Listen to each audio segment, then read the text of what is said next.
స్లాంగ్ను ఉపయోగించుకునేవాడు తప్పు చేసిన దాఖలాలు మీ జీవితంలో మీరు చూశారు? కనుమలో ఒక ఆర్టీసీ బస్సు దోపిడీ జరిగింది. అంటే ఆర్టీసీ బస్సు ధర్మవరం నుంచి నార్పలకు వచ్చి నార్పల నుంచి తాడిపత్రి పోతుంది. అప్పు ఎక్కేటప్పుడు అక్కడ దొంగలు బస్సులోనే లోపల ఉన్నారు. బస్సులో డ్రైవర్ మీద ఏడకొడలు పెట్టి వాళ్ళ దగ్గర పట్టు చీరల వ్యాపారస్తులు ఎక్కువ పోతారు. ధర్మవరం డబ్బులు తీసుకున్నారు, పట్టు చీరలు తీసుకున్నారు. గోల్డ్ 30 తులాల్లో పోయింది అని నేను కూడా పోయినా ఇమీడియట్ గా.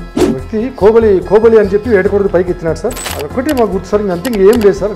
కోబలి అనే వర్డ్ ఎక్కడ యూజ్ చేస్తారు? Tadipatri area, Kadapa area, Nandyal area కూడా వాడతారు. మారుతి వ్యాన్ లో వెళ్తా ఉంటే చీరల వ్యాపారస్తులే వ్యాన్ అటకాయించి శారీస్ తీసుకెళ్లారు. తీసుకుపోయిన శారీ ధర్మవరంలో ఒక షాప్ లో అమ్మినాడు. ఓకే, ఆ వ్యక్తి ఎవరు అని ఐడెంటిఫై చేసుకొని రెక్కీ చేసుకొని ఎవరైతే ప్లాన్ చేశారో అతను ఒక చీరల వ్యాపారి ఇంట్లో అద్దెకుంటాడు. అదే చీరల వ్యాపారస్తుని తమ్ముని పైన ధర్మవరంలో నరికారు. ఎందుకు?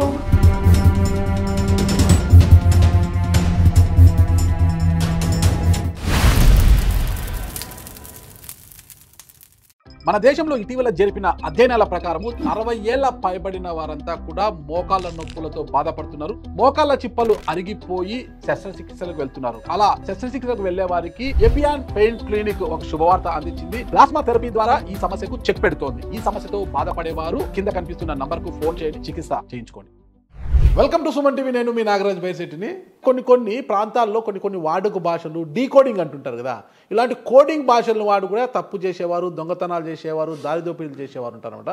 ముఖ్యంగా ఇలాంటి వారిని ఎలా ట్రేస్ చేస్తారు ఈ పోలీసులు, అసలు ఏంటి అనే సంఘటన గురించి తెలుసుకోవడానికి ఈరోజు మనతో ఉన్నారు పుట్టపర్తి సత్యసాయి పుట్టపర్తి జిల్లా అడిషనల్ ఎస్పీ ఆళ్ళ శ్రీనివాస్ గారు మనతో ఉన్నారు. సార్ నమస్తే.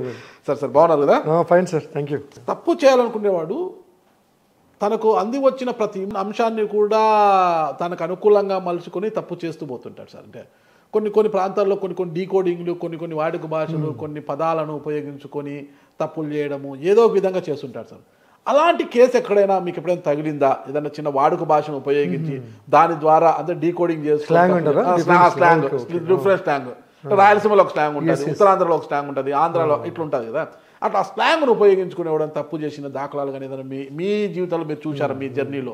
ఓ కేసు గుర్తొస్తుంది. అంటే నేను 2005లో మీకు చెప్పాను ట్రిపుల్ సిగా పనిచేసాను. ఓకే, అది ట్రిపుల్ సి అంటే 5 స్టేషన్లు ఉంటాయి సార్. నార్పల, తర్వాత ఇది సింగనమల, తర్వాత ఇటికలపల్లి, ఎస్కే యూనివర్సిటీ, తర్వాత ఈ రాప్తాడు, 5 స్టేషన్లు. టఫ్ సర్కిల్ అది.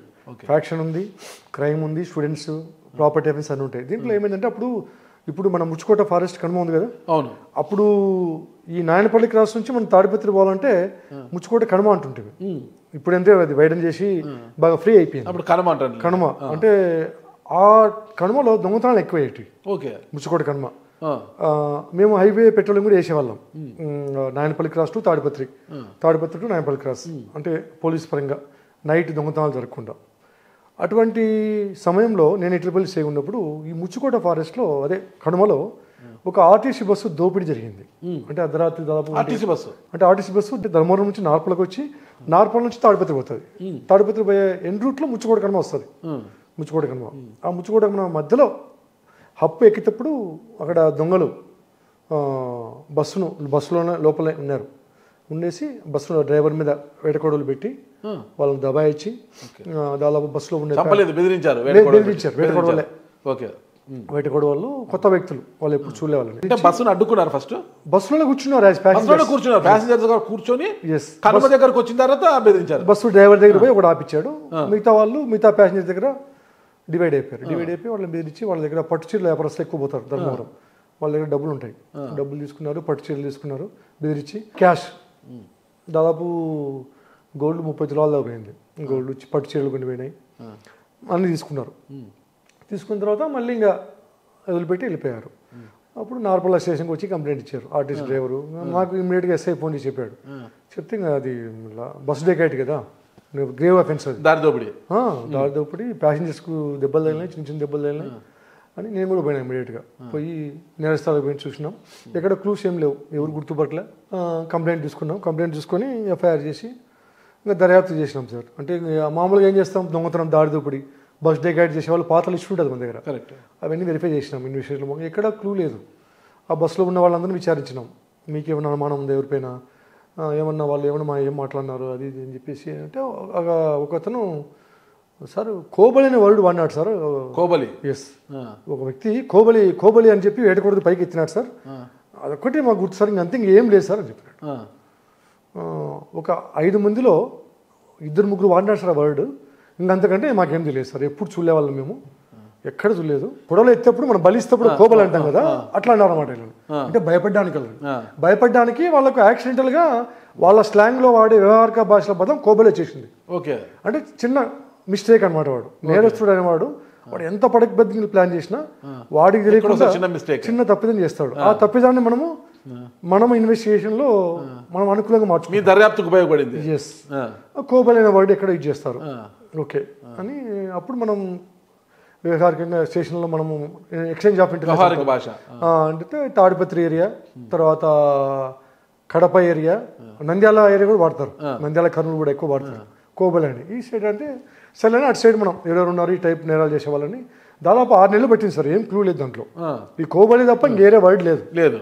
సరే, కానీ తాడిపత్రి ఏరియాలో ఎక్కువ వాడతారని తెలిసింది. అంటే నాకు కొద్దిగా డౌట్ వచ్చింది, తాడిపత్రిలోనే ఉంటుంది అని చెప్పేసి. తర్వాత ఇది జరిగినాక ఇంకా కేసు పత్తా కాలే, అంటే ఇంకా బయటపడలే. తాడిపత్రి రూరల్ పిఎస్ లిమిట్స్లో మారుతి వ్యాన్లో వెళ్తూ ఉంటే చిరల వ్యాపారస్తులే వ్యాన్ అటకాయించి శారీస్ తీసుకెళ్లారు. ఇది జరిగినాక అంటే సేమ్ ఈ టైప్ ఆఫ్ కేసే, అది తాడిపత్రి రూరల్ పిఎస్ లిమిట్స్, నాకే రాదు అది.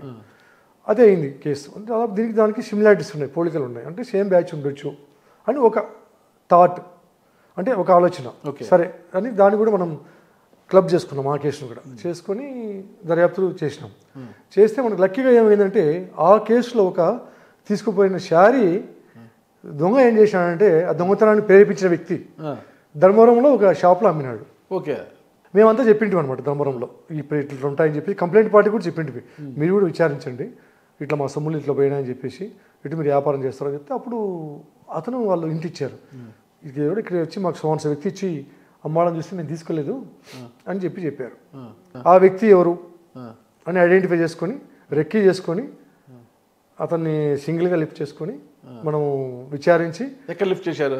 తాడిపత్రి లిఫ్ట్ అంటే అని నిర్ధారించుకొని చేసినాం. చేస్తే మొత్తం కేసు అంతా బయటపడింది. ఏమంటే ఆ కేసు ఫ్యాక్ట్స్ ఏమంటే ఎవరైతే ప్లాన్ చేశారో అతను ఒక చీరల వ్యాపారి ఇంట్లో అద్దెకుంటాడు. అంటే ఇతను ధనమూరం పోయేది, చీరల వ్యాపారం చేసేది, డబ్బులు బాగా సంపాదించేది, మొత్తం తెలుసు. ఇతను అప్పుల్లో ఉన్నాడు, ఎవరు రెంట్కుండే వ్యక్తి. కాబట్టి ఏం చేసినాడు, నేను అప్పు తీర్చుకోవాలంటే ఇతనైతే భయస్తుడు, బెదిరిస్తే డబ్బులు వస్తాయని చెప్పేసి ఇతనికి పరిచయస్తులైన చుట్టుపక్కల గ్రామం ఉన్నారు, తాడిపత్రి చుట్టుపక్కల అంతా ఒక 3-4 ఉన్నారు.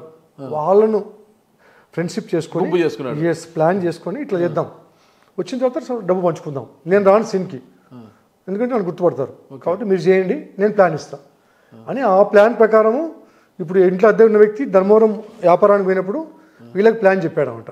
మీరు వెళ్ళండి, పోయి వస్తారు, ఈ బస్కి వస్తారు, లాస్ట్ బస్కి వస్తారు, మీరు నార్పల్లో బస్సు ఎక్కండి, ఎక్కి మధ్యలో ముచ్చుకోవడం ఇటు పని చేయండి, తర్వాత మళ్ళీ మనం పంచుకుందామని. అట్లా సేమ్ తాడిపత్రి దగ్గర చేసిన వ్యాన్ అఫెన్స్ కూడా వాళ్ళే చేసినారు, సేమ్ బ్యాచ్. అట్లా 2 కేసులే కాకుండా ఇంకా 2 బస్ డకాయిట్లు మనకు బయటపడినాయి. అంటే 4 బస్ డకాయిట్లు సేమ్ ఈ కోబలి అనే వర్డ్ ద్వారా. తర్వాత శారీ, ధర్మవరంలో శారీ అమ్మినాడు, అది చిన్న ఇన్ఫర్మేషన్. అది దాన్ని మనం డెవలప్ చేసుకుంటే ఎవరైతే రూపకల్పన చేశాడో అతను పట్టుబడినాడు. నేరానికి పాల్పడిన నిందితులు కూడా ఎంతమంది పాల్గొన్నారు సార్? మొత్తం దాదాపు చేసిన వాళ్ళు 5 మంది, చేపించిన వాడు ఒక వ్యక్తి. దీంట్లో ఇంకో ట్విస్ట్ ఏమంటే అదే చీరల వ్యాపారస్తుని తమ్ముడున్నాడు, తమ్ముని పైన ధర్మవరంలో నరికారు, కానీ లక్కీగా సర్వే అయినాడు ఆయన. అది కూడా వీళ్ళే చేసినారు. తమ్ముడిని సేమ్ ఇదే గ్రడ్జ్, ఇంట్లో సతాయిస్తున్నాడు, రెంట్కి అని చెప్పేసి డబ్బులు ఉంటాయని కంట్లో కారం పడేసి ధర్మవరం టౌన్లో. ఆ కేసు కూడా ఇప్పుడు పత్తా అయిపోయింది, అప్పుడు అది డిటెక్ట్ కాలే. అట్లా అన్ని కేసులు 5 కేసులు 4 బస్ డకాయిట్లు 3 నాశనం కేసు. అది కూడా వీళ్ళే. కాబట్టి వాళ్ళకి అది ఎప్పుడో మనసులో ఉంది, కంప్లైంట్ చెప్పేవాడు ఒక సార్, అది ఇది చేశారని మా డౌట్ సార్ అని. ఎందుకంటే బస్సులో జరిగింది, మేము వచ్చినప్పుడు జరిగింది, అక్కడ ధర్మవరంలో అటాక్ జరిగింది, పట్టు చీరల వ్యాపారం పోయినప్పుడు జరిగింది, కాబట్టి పట్టు చీరల వ్యాపారం చేసేవాళ్ళు చేసినారు సార్ అనే విధంగా మనకు వాళ్ళు చెప్పడం జరిగింది. కాబట్టి అది కూడా వీళ్ళే చేశారు.